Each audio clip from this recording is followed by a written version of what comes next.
બનાસકાંઠાના વાવ-થરાદ રોડ પર એપીએમસી નજીક આવેલી પાણીની ટાંકી સામે મુખ્ય પાઇપલાઇનમાં મોટું લીકેજ સર્જાતા તંત્રની ઘોર બેદરકારી સામે આવી છે। એક ખાનગી દુકાન નીચેથી પસાર થતી આ પાઇપલાઇનમાં મોડી રાત્રે અચાનક ભંગાણ પડતા હજારો લીટર શુદ્ધ પીવાનું પાણી રસ્તા પર વહીને વેડફાટ ગયું હતું। સ્થાનિક વેપારીઓ અને રહીશો દ્વારા વારંવાર રજૂઆત કરવા છતાં નગરપાલિકા તંત્ર મૌન સેવીને બેઠું હોવાથી દુકાનોમાં પાણી ઘૂસી જતા મોટું નુકસાન થવાની ભીતિ સેવાઈ રહી છે।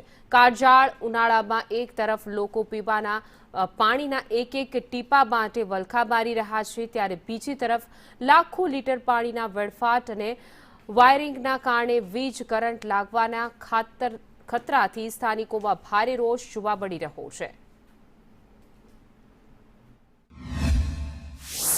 एक वागे पाइप फिटिंग पानी નીકળેલું છે। વારંવાર પંચર થાય છે।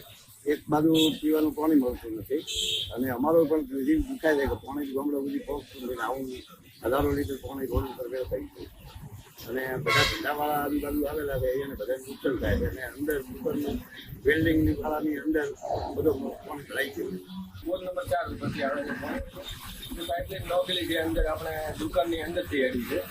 તો આ પાણી સતત લગભગ 4 વાર નીકળ્યું છે લીકેજ થયું। એમને રજૂઆત મૌખિક રજૂઆત કરીએ છીએ તો એ કોઈ અવળતો નથી વાત। હવે અમારે આ લોખંડનો ધંધો છે। લોખંડના ધંધામાં આ પાણીની બેદરકારી હોય એટલે અમારે કારીગરો કામ કરતા હોય